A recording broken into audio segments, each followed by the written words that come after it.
December 25ನೇ ತಾರೀಕು ಅಟಲ್ ಬಿಹಾರಿ ವಾಜಪೇಯಿ ಅವರ ಜನ್ಮ ಶತಮಾನೋತ್ಸವದ ಅಂಗವಾಗಿ ನಾನು ಚಿಕ್ಕಗಡಿಯಾರದ ಹತ್ರ ಒಂದು ಕಾರ್ಯಕ್ರಮಕ್ಕೆ ಹೋಗಿದ್ದೆ. ಅವತ್ತು ನೀವು ಮಾಧ್ಯಮ ಮಿತ್ರರು ಸಿಕ್ಕಿದ್ರಿ, ನನಗೆ ಬಂದು ನೀವು ಪ್ರಶ್ನೆಯನ್ನು ಕೂಡ ಕೇಳಿದ್ರಿ. ಅದೇ ದಿನ ಬೆಳಗ್ಗೆ KRS ರಸ್ತೆಗೆ ಸಿದ್ದರಾಮಯ್ಯ ಆರೋಗ್ಯ ಪಥ ಅಂತ ಹೆಸರಿಡಲಿಕ್ಕೆ ಕಾರ್ಪೊರೇಷನ್ನು ಮುಂದಾಗಿದೆ. ಇದ್ರ ಬಗ್ಗೆ ನೋಟಿಫಿಕೇಷನ್ ಆಗಿದೆ. ಇದಕ್ಕೆ ಸ್ನೇಹಮಯಿ ಕೃಷ್ಣ ಅವರು ವಿರೋಧ ವ್ಯಕ್ತಪಡಿಸಿದ್ದಾರೆ ಅನ್ನೋ ಸುದ್ದಿನೂ ಕೂಡ ಇತ್ತು. ನಾನು ತಕ್ಷಣಕ್ಕೆ ಕಾರ್ಪೊರೇಷನಲ್ಲಿ ವಿಚಾರಿಸಿದೆ ಇದನ್ನು, ಈ ರಸ್ತೆಗೆ ಯಾವುದಾದ್ರೂ ಹೆಸರಿದೆಯಾ ಅಂತ. ಸರ್, ಕಾರ್ಪೊರೇಷನು 80ರ ದಶಕದಲ್ಲಿ ಅಸ್ತಿತ್ವಕ್ಕೆ ಬಂದಾದ ನಂತರ ಯಾವುದೇ ಹೆಸರಿಲ್ಲ ಅಂತ ಹೇಳಿದರು. ಹಾಗಾಗಿ ಈ ರಾಜ್ಯದ ಮುಖ್ಯಮಂತ್ರಿಯಾಗಿ 2ನೇ ಬಾರಿಗೆ ಆಡಳಿತ ನಡೆಸ್ತಿರುವಂಥ ಸಿದ್ದರಾಮಯ್ಯನವರು KRS ರಸ್ತೆಯಲ್ಲಿರುವಂಥ 2 ಆಸ್ಪತ್ರೆಗಳ ಕಟ್ಟಡ ನಿರ್ಮಾಣಕ್ಕೆ ದುಡ್ಡು ಕೊಟ್ಟಿದ್ದಾರೆ. ಹಾಗಾಗಿ ಒಂದು ಹೆಸರೇ ಇಲ್ಲದಂಥ ರಸ್ತೆಗೆ ಹೆಸರು ಇಟ್ಕೊಳ್ಳಿ ಬಿಡಿ, ಅವ್ರದ್ದು ಅಲ್ಲೊಂದು ಸ್ವಲ್ಪ ಕೊಡುಗೆ ಇದೆ ಅಂತ ಅಂದೆ. ಆದರೆ ತದನಂತರ ಅದು ಯಾವ ರೀತಿ ಅದು ಟ್ವಿಸ್ಟು ಟರ್ನ್ ತೊಗೊಂಡಿದೆ ಅಂತಂದರೆ, ನಾನೇನೋ ಕಾಂಗ್ರೆಸ್ ಜಾಯ್ನ್ ಆಗಿಬಿಡ್ತೀನೇನೋ, ಯಾಕೆ ಸಿದ್ದರಾಮಯ್ಯನ ಬಗ್ಗೆ ಅವ್ರ ಬಗ್ಗೆ ನಾನು ಸಾಫ್ಟ್ ಆಗಿದ್ದೀನಿ, ಈ ಥರದ್ದೆಲ್ಲ ಪ್ರಶ್ನೆಗಳು ಬಂದಿದೆ. ಆದರೆ ನಾನು ಸ್ಪಷ್ಟವಾಗಿ ಹೇಳಲಿಕ್ಕೆ ಬಯಸುವಂಥದ್ದು ಇಷ್ಟೇ, ನಾನು ಮೈಸೂರಿಗೆ ಬಂದಂದಿನಿಂದಲೂ ಇವತ್ತರೆಗೂ ಕೂಡ ಆ ರಸ್ತೆಗೆ ಪ್ರಿನ್ಸೆಸ್ ಕೃಷ್ಣಜ್ಜಮಾಣಿ ರಸ್ತೆ ಅಂತ ಇದೆ ಅಂತೇಳಿ ಹೇಳ್ಬಿಟ್ಟು ಯಾರೂ ಹೇಳಿಲ್ಲ. ಎಲ್ಲರೂ ಕೂಡ ಅದನ್ನು ಕರೆಯುವಂಥದ್ದು KRS ರೋಡು, ಇಲ್ಲ ಒಂಟಿಕೊಪ್ಪಲ್ ರೋಡು, ಇಲ್ಲ ದೇವಸ್ಥಾನ ರೋಡ್ ಅಂತಾರೆ. ಅದೇ ರೀತಿ ರೇಸ್ ಕೋರ್ಸ್ ಹತ್ರ ಹೋದರೆ ಆ ರಸ್ತೆಗೆ ಯಾರು ಬುಲೆವಾರ್ಡ್ ರೋಡ್ ಅಂತ ಹೇಳಲ್ಲ, ಎಲ್ಲರೂ ಕೂಡ ಅದಕ್ಕೆ ಲಲಿತ್ ಮಹಲ್ ಪ್ಯಾಲೇಸ್ ರೋಡ್ ಅಂತಾರೆ, ಇಲ್ಲ ಅಂತಂದರೆ ರೇಸ್ ಕೋರ್ಸ್ ರೋಡ್ ಅಂತಾರೆ. ಸದ್ವಿದ್ಯಾ ಸರ್ಕಲಿಗೆ ಯಾರೂ ಕೂಡ ಜಾವಗಲ್ ಶ್ರೀನಾಥ್ ಸರ್ಕಲ್ ಅಂತನಲ್ಲ, ಸದ್ವಿದ್ಯಾ ಸರ್ಕಲ್ ಅಂತ ಅಂತಾರೆ. ಇಲ್ಲೇ ರಾಮಕೃಷ್ಣ ಪರಮಹಂಸ ಸರ್ಕಲ್ ಅಂತ ಇದೆ, ಅದು ನಮ್ಮ ಪಕ್ಷದ ಮುಖಂಡರಾಗಿರುವಂಥ ಮೋಹನ್ ಅವರು ಹೋರಾಟವನ್ನು ಮಾಡಿ ಆ ಸ್ಟ್ಯಾಚ್ಯೂನು ಕೂಡ ಮಾಡಿಸಿದ್ದಾರೆ. ಆದರೆ ಇವತ್ತು ಕೂಡ ಅದನ್ನು ಆಂದೋಲನ ಸರ್ಕಲ್ ಅಂತಾರೆ, ಇಲ್ಲ ಅಕ್ಷಯ ಭಂಡಾರ ರಸ್ತೆ ಅಂತ ಹೇಳ್ತಾರೆ. ಹೀಗೆ ಮೈಸೂರಿನಲ್ಲಿ ರೂಢಿಗತವಾಗಿ ಬಂದಿರುವಂಥ ಹೆಸರುಗಳು ಇವು. ಹಾಗಾಗಿ ಈ ಕೋರ್ಟ್ ರಸ್ತೆನೂ ನೋಡಿ, ಅದನ್ನು ಕೂಡ ಕೋರ್ಟ್ ರಸ್ತೆಗೂ ಬೇರೆ ಹೆಸರಿದೆ, ಅದನ್ನು ಕೂಡ ರೂಢಿಗತವಾಗಿ ನಾವು ಕೋರ್ಟ್ ರೋಡ್ ಅಂತ ಅಂದ್ಬಿಡ್ತೀವಿ. ಹಾಗಾಗಿ ಇದನ್ನು ಕಾರ್ಪೊರೇಷನಲ್ಲಿ ವಿಚಾರಿಸಿದಾಗ ಈ ರಸ್ತೆಗೆ ಯಾವುದೇ ಹೆಸರು ಇಲ್ಲದಾಗ ಇಟ್ಕೊಳ್ಳೇ ಬಿಡ್ರಿ, ಇನ್ನೇನು ಅಧಿಕಾರದ ಕಡೆಯ ದಿನಗಳಲ್ಲಿದ್ದಾರೆ. ಒಂದು ರಸ್ತೆಗೆ ಹೆಸರು ಇಡೋದ್ರಿಂದ ಅವ್ರಿಗೇನೋ ಖುಷಿ ಸಿಗುತ್ತೆ ಅಂತಂದರೆ ಇಡ್ಲಿ ಬಿಡಿ, ಅಲ್ಲೊಂದು 2 ಆಸ್ಪತ್ರೆಗೆ ಅವ್ರು ದುಡ್ಡು ಕೊಟ್ಟಿದ್ದಾರೆ ಅಂತ ಇಷ್ಟೇ ಹೇಳಿದ್ದು. ಆದರೆ ನನ್ನ ಈ ರೀತಿಯ ಹೇಳಿಕೆಯಿಂದಾಗಿ ಬಹಳಷ್ಟು ಊಹಾಪೋಹಗಳು, ಅಚಾನಕ ಪ್ರತಾಪ್ ಸಿಂಹ ಯಾಕೆ ಮಾತಾಡ್ದ ಹೀಗೆ, ಇದುವರೆಗೂ ಸಿದ್ದರಾಮಯ್ಯನವ್ರ ಬಗ್ಗೆ ವಿರೋಧಿಸ್ಕೊಂಡು ಬಂದಿದ್ದಂಥ ವ್ಯಕ್ತಿ ಇವತ್ತೇನೋ ಸಾಫ್ಟ್ ಆದ್ನೋ ಅಂತ ಭಾಳಷ್ಟು ಜನ ಪ್ರಶ್ನೆಗಳನ್ನು, ವದಂತಿಗಳನ್ನು ಹಬ್ಬಿಸ್ತಾ ಇದ್ದಾರೆ.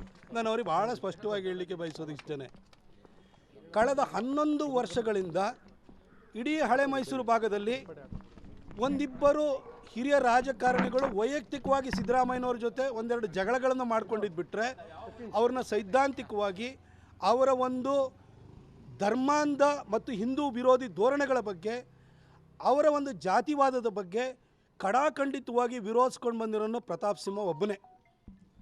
ಅವರನ್ನು ಕಳೆದ 11 ವರ್ಷಗಳಿಂದ ಸತತವಾಗಿ ನಾನು ವಿರೋಧಿಸ್ಕೊಂಡು ಬಂದಿರೋವಂಥದ್ದು ಮಾತ್ರ ಅಲ್ಲ, ಅವರ ಪ್ರಯತ್ನಗಳನ್ನು, ಒಂದಷ್ಟು ಪ್ರಯತ್ನಗಳನ್ನು ಕೂಡ ನಾನು ನಿಷ್ಫಲ ಮಾಡಿದ್ದೀನಿ. ನಾನಿಲ್ಲಿ ಸ್ಪಷ್ಟವಾಗಿ ಹೇಳಬೇಕು ಅಂತಂದರೆ, ಇದೇ ಸಿದ್ದರಾಮಯ್ಯನವರು ನಮ್ಮ ಮೈಸೂರು ಏರ್ಪೋರ್ಟಿಗೆ ಟಿಪ್ಪು ಅವರ ಏರ್ಪೋರ್ಟ್ ಅಂತ ಇಡಲಿಕ್ಕೆ ಅಂತ ಹೊರಟರು. ಅವರು ಈ ಕೆಲಸವನ್ನು ಮಾಡ್ತಾರೆ ಅಂತ ಮೊದಲೇ ಗೊತ್ತಿದ್ದೆ. ನಾನು ಬಸವರಾಜ ಬೊಮ್ಮಾಯಿ ಒಬ್ಬರ ಸರ್ಕಾರ ಇರುವಂಥ ಸಂದರ್ಭದಲ್ಲಿ ಏರ್ಪೋರ್ಟ್ ಎಕ್ಸ್ಪಾನ್ಷನ್ಗೆ 319 ಕೋಟಿಯನ್ನು ಕೊಡಿಸಿ ಅದಕ್ಕೆ ಹೆಸರು ಕೂಡ ಇಡಬೇಕು ಅಂತೇಳಿ ಕ್ಯಾಬಿನೆಟ್ ರೆಸೊಲ್ಯೂಷನ್ ಕೂಡ, ಕ್ಯಾಬಿನೆಟ್ ಡಿಸಿಷನ್ ಕೂಡ ಮಾಡಿಸಿದೆ ನಾನು. ಮತ್ತು ಕೂಡ ಅವ್ರು ಅಟೆಂಪ್ಟ್ ಮಾಡಿರೋ ಕ್ಯಾಬಿನೆಟ್ ಡಿಸಿಷನ್ ಮಾಡಾಗಿದೆ, ಇದು ಮಾಡೋಕ್ಕೆ ನೀವು ಮಾಡೋಂಗೇ ಇಲ್ಲ ಇದು ಅಂತೇಳಿ ಹೇಳಿ ಅವ್ರನ್ನೂ ಅವತ್ತೂ ಕೂಡ ತಡೆದೆ. ಮಹಾರಾಣಿಯವರು ಸ್ವತಃ ನನಗೆ ಅದಕ್ಕೆ ಮೆಚ್ಚುಗೆಯನ್ನು ಕೂಡ ವ್ಯಕ್ತಪಡಿಸಿದ್ದಾರೆ. ಹಾಗೆ 1984ರಲ್ಲಿ ಈಗಿನ ಸಂಸದರಾಗಿರುವ ಅವರ ತಂದೆಯವರು ಇಲ್ಲಿನ ಸಂಸದರಾಗಿದ್ದರು. ಇಂದಿರಾ ಗಾಂಧಿಯವರ ಮರಣದ ನಂತರ ಬಂದಂತಹ ಚುನಾವಣೆಯಲ್ಲಿ ಅವರು ಸಂಸದರಾದರು. ಅದೇ ಸಂದರ್ಭದಲ್ಲಿ ಬೆಂಗಳೂರು ನಾರ್ತಿಂದ ಜಾಫರ್ ಶರೀಫ್ ಅವರು ಸಂಸದರಾದರು. ಅವರು minister of state for railways ಅಂತ, ರೈಲ್ವೆ ಖಾತೆ ರಾಜ್ಯ ಸಚಿವರಾಗಿ ಅಧಿಕಾರನ ವಹಿಸ್ಕೊಂಡಾದ ನಂತರ ಮೈಸೂರು ಮತ್ತು ಬೆಂಗಳೂರು ನಡುವೆ ಟಿಪ್ಪು ಎಕ್ಸ್ಪ್ರೆಸ್ ಅಂತ ತಂದರು. ಅವತ್ತು ಹೆಸರಿಟ್ಟುಬಿಟ್ಟು ಏಪ್ರಿಲ್ನಲ್ಲಿ ಅದನ್ನು ಉದ್ಘಾಟನೆ ಮಾಡಿದಾಗ ಮೈಸೂರಿನಲ್ಲೂ ಕೂಡ ಇಲ್ಲಿನ ಸಂಸದರು ಕೂಡ ವಿರೋಧ ಮಾಡೋಕ್ಕಾಗಲಿಲ್ಲ. ಆದರೆ ರೈಲ್ವೆ ಇತಿಹಾಸದಲ್ಲೇ 37 ವರ್ಷದ ನಂತರ ಇಟ್ಟಿರುವ ಹೆಸರನ್ನು ಬದಲಾಯಿಸಿದಂತಹ ಭಾರತದ ಏಕಮಾತ್ರ ಸಂಸದ ನಾನೊಬ್ಬನೇ. ಅಷ್ಟು ಫೈಟ್ ಮಾಡಿದ್ದೀನಿ ನಾನು. ಇದ್ರ ಬಗ್ಗೆ ಅರಮನೆಯಿಂದಲೂ ಕೂಡ ನನಗೆ ಮೆಚ್ಚುಗೆ ಮಾತುಗಳು ಬಂದಿದೆ. ನನಗೆ ಯಾವುದೇ ಮೈಸೂರಿಯನ್ಸು ಈ ಟಿಪ್ಪು ಎಕ್ಸ್ಪ್ರೆಸ್ಸನ್ನು ಬದಲಾಯಿಸುವಂತ ಯಾವತ್ತೂ ಬಂದಿರಲಿಲ್ಲ. ಆದರೆ ಇದನ್ನು ಹಳಿ ಹಾಕಿದಂಥವ್ರು ಚಾಮರಾಜ ಒಡೆಯರು. ಅವ್ರ ಹೆಸರು ಆ ಮನೆತನದ ಹೆಸರು ಇಡಬೇಕು ಅಂತೇಳಿ ಹೇಳ್ಬಿಟ್ಟು ನಾನು ಹೊರಟೆ. ಆಗ ವ್ಯಕ್ತಿಯ ಹೆಸರನ್ನು ಇಡೋಗಿಲ್ಲ ಅಂತೇಳಿ ರೈಲ್ವೆ ಇಲಾಖೆ ಹೇಳಿದ್ರಿಂದಾಗಿ ಆ ಕುಟುಂಬದ ಹೆಸರು ಬರಬೇಕು ಅಂತ ಒಡೆಯರ್ ಎಕ್ಸ್ಪ್ರೆಸ್ ಅಂತ ಮಾಡಿಸಿದೆ. ಸೇಮ್ ಡೇ ನೆನ್ನೆ ಕುವೆಂಪು ಅವರ ಜನ್ಮದಿನ ಇತ್ತು. ಸೇಮ್ ಒಂದೇ ಆರ್ಡ್ರಲ್ಲಿ ಮೈಸೂರು ಮತ್ತು ತಾಳಗುಪ್ಪ ಎಕ್ಸ್ಪ್ರೆಸ್ಗೆ ಕುವೆಂಪು ಎಕ್ಸ್ಪ್ರೆಸ್ ಅಂತ, ಟಿಪ್ಪು ಎಕ್ಸ್ಪ್ರೆಸ್ಸಿಗೆ ಒಡೆಯರ್ ಎಕ್ಸ್ಪ್ರೆಸ್ ಅಂತ ಹೆಸರನ್ನು ಇಡಿಸಿದ್ದೀನಿ ನಾನು. ಹಾಗೆ ನಮ್ಮ ಮಹಾರಾಜರ ಮತ್ತು ನಮ್ಮ ಅರಮನೆಯ ಕುಲದೇವತೆ ಯಾರು? ತಾಯಿ ಚಾಮುಂಡೇಶ್ವರಿ. ತಾಯಿ ಚಾಮುಂಡೇಶ್ವರಿಗೆ ಅವಮಾನ ಮಾಡುವಂತಹ ಮಹಿಷ ದಸರಾ ಅಂತ ಅನಿಷ್ಟವನ್ನು 2016ರಲ್ಲಿ ಸಿದ್ದರಾಮಯ್ಯ ಸಾಹೇಬರು ಮುಖ್ಯಮಂತ್ರಿ ಆಗಿದ್ದಾಗ ಹುಟ್ಟು ಹಾಕಿದಾಗ ಅರಮನೆಯೂ ಕೂಡ ವಿರೋಧಿಸ್ಲಿಕ್ಕಾಗಲಿಲ್ಲ. ವಿರೋಧಿಸಿದನು ಪ್ರತಾಪ್ ಸಿಂಹ ಒಬ್ಬನೇ. 2019ರಲ್ಲಿ ನಮ್ಮ ಸರ್ಕಾರ ಬಂದಾಗ ನಾನು ಏಕಾಂಗಿಯಾಗಿ ಹೋರಾಟ ಮಾಡಿದೆ. ನನ್ನ ಜೊತೆ ನಮ್ಮ ಪಕ್ಷದ ಕಾರ್ಯಕರ್ತರು ಒಂದಷ್ಟು ಸಣ್ಣ ಪುಟ್ಟ ಲೀಡರ್ಗಳು ಬಿಟ್ಟರೆ ಪ್ರಮುಖ ನಾಯಕರುಗಳು ನನ್ನ ಜೊತೆ ನಿಂತ್ಕೊಳ್ಳಿಲ್ಲ. ಅವತ್ತು ಕೂಡ ವಿರೋಧಿಸಿ ಸೋಮಣ್ಣವರ ಸಹಾಯ ಪಡೆದು ಮಹಿಷಾ ದಸರಾವನ್ನು ಮಟ್ಟ ಹಾಕಿದೆ. 2023ರಲ್ಲಿ ಸಿದ್ದರಾಮಯ್ಯ ಸಾಹೇಬರ ಸರ್ಕಾರನೇ ಬಂತು. ಅವತ್ತೂ ಕೂಡ ಶ್ರೀವತ್ಸ ಅವರು, ನಮ್ಮ ಕೃಷ್ಣರಾಜ ಕ್ಷೇತ್ರದ MLA ಶ್ರೀವತ್ಸ ಅವರು ಸಹಕಾರ ಕೊಟ್ಟರು. ಅವತ್ತು ಉಳಿದವರು ಯಾರೂ ಬರಲಿಲ್ಲ. ಸಿದ್ದರಾಮಯ್ಯ ಸಾಹೇಬರ ಸರ್ಕಾರ ಎರಡನೇ ಸರಿ ಬಂದಾಗಲೂ ಕೂಡ ನಮ್ಮ ಮಹಾರಾಜರ, ನಮ್ಮ ಅರಮನೆಯ ಮತ್ತು ಅರಮನೆಯ ಕುಲದೇವತೆ ಹಾಗೂ ನಾಡಿನ ಅಧಿದೇವತೆ ಆಗಿರುವಂಥ ಚಾಮುಂಡೇಶ್ವರಿಗೆ ಅವಮಾನ ಮಾಡಲಿಕ್ಕೆ ನಾನು ಬಿಡಲಿಲ್ಲ. ಇದು ನನ್ನ ಬದ್ಧತೆಯನ್ನು ತೋರಿಸುತ್ತೆ. ಹಾಗೆ ಈ ಥರ ಊಹಾಪೋಹಗಳನ್ನ ಮಾಡುವಂಥವ್ರಿಗೆ ನಾನು ಒಂದು ಮಾತು ಹೇಳ್ತೀನಿ. ಪ್ರತಾಪ್ ಸಿಂಹಗೆ ಕಾಂಗ್ರೆಸ್ಸಿಗೆ ಹೋಗಬೇಕಾದ ಅನಿವಾರ್ಯತೆ, ಕಾಂಗ್ರೆಸ್ಸಿಂದ BJPಗೆ ಬರಬೇಕಾದ ಅನಿವಾರ್ಯತೆ ಬೇರೆಯವ್ರಿಗೆ ಇರ್ಬೋದು. ನಮ್ಮಪ್ಪನೂ ಜನಸಂಘ, ಪ್ರತಾಪ್ ಸಿಂಹನೂ ಕೂಡ BJPನೇ, ಜನಸಂಘದ ಹೊಸ ಅವತಾರ BJP ಆಗಿದ್ದೀನಿ. ನಮ್ಮದು ಸೈದ್ಧಾಂತಿಕ ಬದ್ಧತೆಯಿಂದ ಬಂದಿರೋನು. ಹೋಗಬೇಕು ಅಂತಂದರೆ ಕಾಂಗ್ರೆಸ್ನಲ್ಲಿ ಯಾರ್ಯಾರು ನನಗೆ ಫೋನ್ ಮಾಡಿ ನನಗೆ ಟಿಕೆಟ್ ಆಫರ್ ಮಾಡಿದ್ರು ಕೇಳಿ. ಹೋಗೋದಾಗಿದ್ದರೆ ಚುನಾವಣೆ ಟೈಮಲ್ಲೇ ಹೋಗ್ತಾಯಿದ್ದೆ. ಇವಾಗ ಹೋಗೋ ಅಂಥ ದರ್ದು ನನಗೇನಿಲ್ಲ. ನಂದು ಸೈದ್ಧಾಂತಿಕ ಬದ್ಧತೆ ಇರೋದು. ಇವತ್ತು ಕೂಡ ಟಿಕೆಟ್ ಕಳ್ಕೊಂಡಿರೋರು ಯಾರ್ಯಾರು ಎಲ್ಲೆಲ್ಲಿದ್ದಾರೆ ನೋಡಿ. ಆದರೆ ಪ್ರತಾಪ್ ಸಿಂಹ ಒಬ್ಬನೇ ಹಿಂದುತ್ವಗೋಸ್ಕರ ಹೋರಾಟ ಮಾಡ್ತಿರೋನು. ಆಮೇಲೆ ಸಿದ್ದರಾಮಯ್ಯನವ್ರ ಬಗ್ಗೆ ಹೇಳಬೇಕು ಅಂತಂದರೆ, ಸಿದ್ದರಾಮಯ್ಯನವ್ರ ಬಗ್ಗೆ ಅತಿ ಹೆಚ್ಚು ತೊಂದರೆಗೊಳಗಾಗಿರುವ ಹಳೆ ಮೈಸೂರು ಭಾಗದ ರಾಜಕಾರಣಿ ನಾನು. ಯಾಕೆಂದರೆ ಅವರ ವರ್ಣ ಎಲೆಕ್ಷನ್ನಲ್ಲಿ ಒಬ್ಬ BJP ಲೀಡ್ರೂ ಕೂಡ, ಪ್ರಮುಖ ಲೀಡ್ರುಗಳು ಬಂದು ಅಲ್ಲಿ ಹೋರಾಟ ಮಾಡಲಿಕ್ಕೆ ಪ್ರಚಾರಕ್ಕೆ ಬರ್ತಾ ಇರಲಿಲ್ಲ. ಆ ಸಂದರ್ಭದಲ್ಲಿ ಅಲ್ಲಿ ಹೋರಾಟ ಮಾಡಿದಂಥವ್ರು ಸೋಮಣ್ಣವ್ರ ಪರವಾಗಿ ನಿಂತ್ಕೊಂಡು ಎಲ್ಲೂ ಹೋಗದಲ್ಲಿ ಬರೀ ಹೊರಣದಲ್ಲಿ ಹೋರಾಟ ಮಾಡಿದವನು ನಾನು. ಅದಕ್ಕೋಸ್ಕರ ನನ್ನ ಮೇಲೆ 2 ಕೇಸ್ ಹಾಕಿದರು. ಪ್ರತಿ ತಿಂಗಳು 2 ದಿನ ಹೋಗಿ ಕೋರ್ಟಿಗೆ ನಿಂತ್ಕೋತಾ ಇದ್ದೀನಿ ಸಿದ್ದರಾಮಯ್ಯನವರ ಕೇಸ್ಗಳಿಂದಾಗಿ. ಅದ್ರ ಜೊತೆಗೆ ಸಿದ್ದರಾಮಯ್ಯ ಸಾಹೇಬರ ಸರ್ಕಾರ ಬಂದಾದ ನಂತರ ಈಗ ಕಳೆದ 3 ತಿಂಗಳಲ್ಲಿ 5 ಕ್ರಿಮಿನಲ್ ಕೇಸ್ ಹಾಕಿದ್ದಾರೆ. ಪುನೀತ್ ಕೆರಳಿ ವಿಚಾರದಲ್ಲಿ ನಾನು ಬಸವೇಶ್ವರನಗರ ಸ್ಟೇಷನ್ಗೆ ಹೋದರೆ ಬಸವೇಶ್ವರನಗರ ಸ್ಟೇಷನಲ್ಲಿ, ಮಾಗಡಿಯಲ್ಲಿ, ದಾವಣಗೆರೆಯಲ್ಲಿ ಗಣಪತಿ ವಿಚಾರದಲ್ಲಿ ಗಲಾಟೆ ಆಯಿತು, ಅಲ್ಲಿಗೆ ಹೋದೆ ಅಂತ ದಾವಣಗೆರೆಯಲ್ಲಿ, ಹಾಗೆ ಯಾದಗಿರಿ ಡಿಸ್ಟಿಕ್ನಲ್ಲಿರುವಂತಹ ಶಾಪುರಕ್ಕೆ ಹೋದೆ, ಅಲ್ಲಿ ಹೋಗಿ ನಾನು ಸ್ಪೀಚನ್ನು ಉಗ್ರವಾಗಿ ಸ್ಪೀಚ್ ಕೊಟ್ಟಿದ್ದೀನಿ ಅಂತ ಹೇಳ್ಬಿಟ್ಟು ಅಲ್ಲಿ FIR ಹಾಕಿದ್ದಾರೆ. ಹಾಗೆ ಶಿಗ್ಗಾವಿನಲ್ಲಿ ಹೋದರೆ ಶಿಗ್ಗಾವಿನಲ್ಲಿ FIR 5 FIR ಹಾಕಿದ್ದಾರೆ. 3 ತಿಂಗಳಲ್ಲಿ 5 FIR ಯಾರ ಲೀಡರ್ ಬಗ್ಗೆ ಹಾಕಿದ್ದಾರೆ? ಇದನ್ನು ಹಾಕಿ ಅನುಭವಿಸ್ತಿರೋ ನಾನು. ಆಮೇಲೆ ಸಿದ್ದರಾಮಯ್ಯನವ್ರು ಯಾವ ರೀತಿ ಅವರೊಂದು ಹಿಂದೂ ವಿರೋಧಿ ಅನ್ನೋದಕ್ಕೆ ಸಾಕಷ್ಟು ಉದಾಹರಣೆಗಳ ಮಹಿಷಾ ದಸರಾದಿಂದಲೂ ಕೂಡ ಕೊಟ್ಟಿದ್ದೀನಿ. ನಮ್ಮ ಹಿಂದೂ ಕಾರ್ಯಕರ್ತರ ಹತ್ಯೆ ಬಗ್ಗೆನೂ ಕೂಡ ನಾನು ಹೇಳಿದ್ದೀನಿ. ಅದ್ರ ಜೊತೆಗೆ ಇನ್ನೊಂದು ಮಾತು ಹೇಳ್ತೀನಿ, ಅವ್ರು ಯಾವ ರೀತಿ ಜಾತಿವಾದವನ್ನು ಮಾಡ್ತಾರೆ ಅಂತ.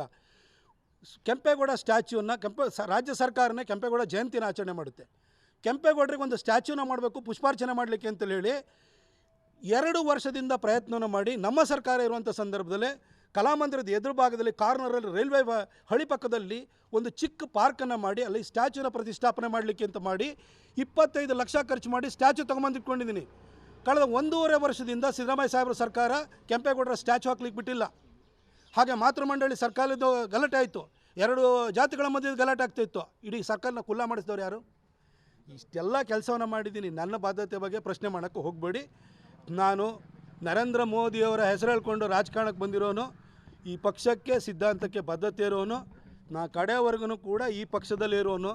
ಬೇರೆ ಪಕ್ಷದಿಂದ ಬೇರೆ ಪಕ್ಷಕ್ಕೆ ಹೋಗುವಂತಹ ಅಥವಾ ಬೇರೆ ಪಕ್ಷದಿಂದ BJP ಬರುವಂತಹ ರಾಜಕೀಯ ಲಾಲಸೆ ಬೇರೆ ರಾಜಕಾರಣಿಗಳಿಗಿದೆ ಹೊರತು ಪ್ರತಾಪ್ ಸಿಂಹನಿಗೆ ಇಲ್ಲ. ಸರ್, ಇಲ್ಲೊಂದು ನಿಮ್ಮ ಪಕ್ಷದವರು ಕೂಡ ಬಕೆಟ್ ಹಿಡಿತಾ ಇದ್ದಾರೆ ಪ್ರತಾಪ್ ಸಿಂಹ ಅಂತ ಕೂಡ ಹೇಳ್ತಾ ಇದ್ದಾರೆ ಸರ್. ಸಭ್ಯತೆಯ ಗೆರೆಯನ್ನು ಮೀರಿದಂತಹ ಕೆಲವು ಹೇಳಿಕೆಗಳಿಗೆ ನಾನು ಉತ್ತರ ಕೊಡೋಕ್ಕೆ ಹೋಗಲ್ಲ. ಆದರೆ ಯಾರ ರೀತಿ ಹೇಳಿಕೆಯನ್ನು ಕೊಡ್ತಾ ಇದ್ದಾರೆ, ಅವರು ಯಾವ ಪಕ್ಷದಿಂದ ಬಂದರು, ಅವರು ಸ್ಥಾನಮಾನಗಳಿಗೋಸ್ಕರ ಏನೇನು ಹಿಡಿದ್ರು ಅನ್ನೋದು ಇಡೀ ಮೈಸೂರಿಗೆ ಗೊತ್ತು. ಹಾಗಾಗಿ ನಾನು ಇಂತಹ ಅಸಭ್ಯವಾದಂತಹ ಹೇಳಿಕೆಗಳಿಗೆ, ಟೀಕೆಗಳಿಗೆ ಉತ್ತರ ಕೊಡೋಕ್ಕೆ ಹೋಗಲ್ಲ. ಹಿರಿಯ ರಾಜಕಾರಣಿಗಳಂತ ಅಂದ್ಕೊಂಡಿರುವಂಥವ್ರು ಸಭ್ಯತೆ ಲಜ್ಜೆಯ ಗೆರೆಯನ್ನು ಮೀರಿಬಿಟ್ಟು ಹೇಳಿಕೆ ಕೊಡುವಂಥ ಗೋಜಿಗೆ ಹೋಗೋಕ್ಕೆ ಹೋಗಬಾರ್ದು. ಅವ್ರನ್ನ ನಾನು ಕೂಡ ಹಿರಿಯ ರಾಜಕಾರಣಿಗಳು ಯಾರ್ಯಾರು ಹೇಳಿದ್ದಾರೆ ಅಂಥವ್ರಿಗೆ ಮನವಿ ಮಾಡ್ಕೊಳ್ತೀನಿ. ಪ್ರತಾಪ್ ಸಿಂಹ ಹೇಳಿ ಕೇಳಿ ಪತ್ರಕರ್ತ. ನನಗೆ ಭಾಳ ಸರಿ ಸಮಸ್ಯೆಗಳೇನಾಗೋದು ಅಂತಂದರೆ, ನಾನು ರಾಜಕಾರಣಿ ಆದ್ರೂ ಕೂಡ ಪತ್ರಕರ್ತನ ಥರನೇ ನೇರವಾಗಿ ಮಾತಾಡ್ತೀನಿ. ರಾಜಕಾರಣದಲ್ಲಿ ನೇರವಂತಿಕೆಗೆ ಬೆಲೆ ಇಲ್ಲ. ಆದರೆ ನಾನು ಸತ್ಯ ಹೇಳ್ತೀನಿ ಅಷ್ಟೇ. ಈ ವಿಷಯದಲ್ಲೂ ಕೂಡ ಏನು ಇದು KRS ರಸ್ತೆಗೆ ಅಲ್ಲಿ ಆಲ್ರೆಡಿ ಪ್ರಿನ್ಸೆಸ್ ಕೃಷ್ಣಜ್ಜಮಾಣಿ ರಸ್ತೆ ಅಂತೇಳಿ ಹೇಳಿ ಮಹಾರಾಜರ ಕಾಲದಲ್ಲಿ ಹೆಸರಿತ್ತು ಅನ್ನೋದು. ಆದರೆ ತಕರಾರೇ ಇಲ್ಲ, ಆ ಹೆಸರನ್ನ ಬದಲಾಯಿಸುವಂಥದ್ದು ಬೇಡ. ಸ್ಥಳೀಯ ಶಾಸಕರಾಗಿರುವಂಥ ಹರೀಶ್ ಗೌಡ್ರಿಗೂ ಕೂಡ ನಾನು ಮನವಿ ಮಾಡ್ಕೊಳ್ತೀನಿ, ಇದು ಮಹಾರಾಣಿಯವರ ಹೆಸರಿದ್ದಿದ್ದರೆ ಅದನ್ನು ಬದಲಾಯಿಸೋದು ಬೇಡ. ನಾನು ಹೆಸರಿಲ್ಲ ಅನ್ನೋ ಕಾರಣಕ್ಕೆ ಖಾಲಿ ಇದೆ ಅಂತೇಳಿ ಹೆಸರಿಟ್ಕೋಬೋದು ಅಂತೇಳಿ ಹೇಳ್ಬಿಟ್ಟು ಅಷ್ಟೇ ಹೇಳಿದ್ದೆ. ದಯವಿಟ್ಟು ಅದನ್ನು ಈ ಒಂದು ನೋಟಿಫಿಕೇಷನ್ ಇದೆ ಅನ್ನೋದು ವಾಪಸ್ ತೆಗೆದುಕೊಳ್ಳಿ. ಅಬ್ಜೆಕ್ಷನ್ನಿಗೆ ಅವಕಾಶ ಇದೆ. ಯಾರ್ಯಾರ ಹತ್ರ ದಾಖಲೆ ಇದೆ ಆ ದಾಖಲೆಯನ್ನು ಕೂಡ ಒದಗಿಸಿ ಈ ಒಂದು ಕಾಂಟ್ರವರ್ಸಿನ ಇಲ್ಲಿಗೆ ಮುಗಿಸ್ಬಿಡೋಣ. ಮೈಸೂರಿಗೆ ಮಹಾರಾಜರ ಕೊಡುಗೆ ಬಹಳ ದೊಡ್ಡದಿದೆ, ಹಾಗೆ ಜನಪ್ರತಿನಿಧಿಗಳ ಕೊಡುಗೆನೂ ಇದೆ. ಆದರೆ ಇಟ್ಟಿರುವ ಹೆಸರನ್ನು ಬದಲಾಯಿಸುವಂಥ ಧಾರ್ಷ್ಟ್ಯ ನಮಗೆ ಬೇಡ. ನಾನು ಹರೀಶ್ ಗೌಡ್ರಿಗೂ ಕೂಡ ನಾನು ಮನವಿ ಮಾಡ್ಕೊಳ್ತೀನಿ, ದಯವಿಟ್ಟು ವಿಚಾರನ ಕೈಬಿಟ್ಟು ಯಾವುದಾದ್ರೂ ಹೊಸ ಬಡಾವಣೆಗಳನ್ನು ಮೂಡೋದ ಮುಖಾಂತರವಾಗಿ ಮಾಡಿ, ಅಥವಾ ಯಾವುದಾದ್ರು ಒಂದು ರಸ್ತೆಗೆ ಸಿದ್ದರಾಮಯ್ಯನವರ ಹೆಸರನ್ನು ನೀಡಿ ಮೂಡ ಒಂದು ಬಡಾವಣೆಯನ್ನು ಹೊಸ ಬಡಾವಣೆನೇ ಮಾಡಿ ಸಿದ್ದರಾಮಯ್ಯನವರ ಹೆಸರಿಟ್ಟರೆ ಇನ್ನೂ ಕೂಡ ಭಾಳ ಅರ್ಥಪೂರ್ಣವಾಗುತ್ತೆ.